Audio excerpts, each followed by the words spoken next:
Hello, hello. Okay, so I think 2 mornings ago I did Secrets to Multiplication Part 1, and today I'm going to quickly kind of tell you how you can utilize that in your classroom and things that your students can practice before the test using the strategies that I showed you. So I talked about tic-tac-toe charts, and I showed you how to make a tic-tac-toe chart. So why are those even good?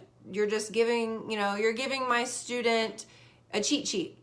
Well, maybe, but my thought process is when they have been taking this test for 3 hours, even if they know their facts perfectly, they're more likely to forget a fact and make a simple mistake. And my whole goal as a math teacher is to teach them strategies to eliminate the most possible amount of silly, simple mistakes as possible. So every strategy I do has a purpose and a reason, which is to eliminate silly mistakes. So when they do their tic-tac-toe charts, that's just something that they can use during the test to help them and take a little pressure off of them. And, they're not having to rack their brain for 9 times 7, 9 times 7, 9 times 7. They just know they have their cheat sheet. So this is the strategy that I teach. I explicitly teach my students for their test. And this is for math, obviously. And what I tell them to do, and we practice it before, is that after you are allowed to begin your test, you need to rip out the extra materials, rip them out. They're in the Texas Star test, there's grid paper, and then there's like a cheat sheet, a measurement with all the measurements on it. So I tell them to rip this out. And very first thing they do on the front of the test booklet is write how many they can miss. What's their magic number to make their score? So that's the very first thing that they do on their test. They write that on the front. And what they do with that, if you miss the first one, is they go through, and if they know they got this absolutely right, without a doubt, they put a big check as they go through. If they don't know, then they put a question mark. Or if they're not sure, they put a question mark. Because I always tell them, if you've spent about 5 minutes trying to figure this out, guys, don't stress, don't waste your brain power. Put a big star, put a big question mark, come back to it later. Like, use your brain power for other things. So they move on and they'll come back to it later and hopefully can look at it in a new light. So that's how that works. So if they're done with the test and they need to go back and they need to find all the question marks that they had, and they need to adjust the problem, try to think about it in a different way, and see if they can hit that magic number. Okay, I've only missed 8, and I only have 8 question marks left. I fixed 5 of my question marks. I only have 8 left, and that was my goal. So I feel pretty good about this. They don't tell you how they did on the test, but they will feel good about themselves, and that's what's important, right? How we make them feel. So the other thing after they write their magic number is they need to do their tic-tac-toe charts. Some of them don't like this very much because it is a little bit tedious. But I sell them on it will be easier in the long run. Take 10 to 15 minutes to make these and save yourself some trouble later, because you're going to have to make it later anyways. Or you may need to know your sevens. May need your sevens for a long division many, many times, right? Okay, so why write it out three different times in your book when you can have it all in your cheat sheet? So this is what I'm going to show you. So I teach them to do their tic-tac-toe charts, very first thing. And I also sell them on, you don't just go work out and just take off sprinting, do you? No, you stretch, right? You stretch, you warm up a little bit so it doesn't hurt as bad, you don't pull any muscles, and your brain is a muscle. Hey, Kim, your brain is a muscle, so you got to stretch that muscle, you got to get it warmed up. And this is a way to warm your brain up, okay? So what I teach them to do, you start with your 9s first. I realize this is backwards, but you can still get the gist. They start with their 9s first. Notice they have a big number, they have big dots, and they write the dots the same way every time, and they're neat, and you teach them all of these things. And when you count the dots, you do it in the same order. 1, 2, 3, 4, 5, 6, 7, 8, 9. And you go through this. You count the dots, not your fingers. And they do their 9s first. 9s are pretty easy to remember. If they know, most children know their 9s. And this is the key to getting the rest of them right.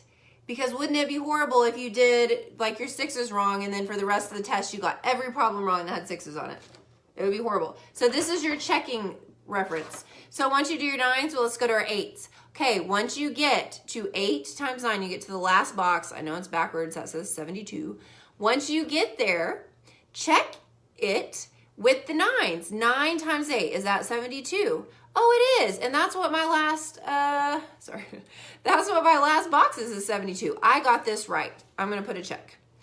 And if I didn't fill the rest of them in, but if I get to my 7s and the last box is not right, 9 times 7 is not what I got, then I need to go back and I teach them how to check the tic-tac-toe chart to make sure or where to find their mistake. 5s are an easy reference. We can figure those out. I'll start probably from there. So they check every single one all the way down to their 2s with that 9s tic-tac-toe chart to make sure they got them right. I mean, this is so valuable. This, I think, has helped so many kids. And it does look like a lot of work, but it's a warm-up. And they can get it done if you let them practice this like 2 times, doing this whole thing 2 times before they're like 2 weeks before, a week before, so they're ready to go. They can get this done in 10 to 15 minutes. Even your strugglers can get this done. You've got to let them practice it because they're not going to do it if they don't get to practice it. And it's just a routine. Sometimes I just practice the start of the test. I just kind of pretend we're starting. I practice them writing their magic number, and then I practice them doing this. It's just like a rehearsal. It's a dress rehearsal. And they do this, and it really does help. I know I'm not showing you that practical application with multiplication division, but I can do that later. The other thing that they do is maybe on the back. Oh, wait, I know what I was going to say. I was going to say, and some of you are looking at this, like my strugglers will never get that done. They'll never. It will take them the whole time. They actually can do it. And I'm pretty sure, I've just not been in the public school system for 1 year now, but I'm pretty sure that blank graphic organizers are still an accommodation for the test. And guess what? If you take a blank piece of paper and you draw the grid yourself, no numbers, just the blank organizer, then that's a blank graphic organizer. I mean, pretty sure that's what we've done before. And then they learn how to fill it in, and they can do a great job, and it warms their brain up too. And it gives them confidence. It's a tool to help them succeed, which is what I am to do as a teacher. Teach you to think and give you tools that you learn how to use. Anyways, okay, so blank graphic organizer as well. This works for all students. They love it, especially for long division. It's a must. I'll show that later. Not today, but later. Anyways, the other thing is they may turn it over and I say, okay, everything you think you may forget about shapes, geometry, like take your brain and dump it out on the paper. And so when you get really tired, you can just look back at it as a reference. So they will do their family tree, quadrilateral family tree. They'll write it down. They'll write any kind of rules that they can't remember how to do, and we practice that.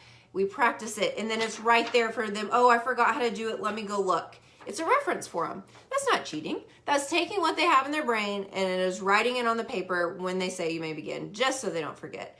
And kids love it. And they feel confident, and it makes me feel confident that they feel confident. And that's what my job is, to make them feel confident in themselves and know that they can achieve anything that they really, really try hard. Even if that's just growing a little bit from last year, that's my goal. And the thing that kids remember when they leave your classroom, I know we've all heard it before, is not what you give them to do. It's how you make them feel when they leave. And if I made them feel like they love math and that they can do math, I've heard so many times it's the best. You know, I used to hate math before this year, Miss Harg, but now I love it. That's like my favorite thing. That's like my goal every year, to get at least one math hater to switch over to the dark side. But anyways, I hope that's helpful. If you have any questions, hey Jess, if you have any questions, just let me know, and you can write it in the comments and I will get back with you. I hope you all have a great day. Bye.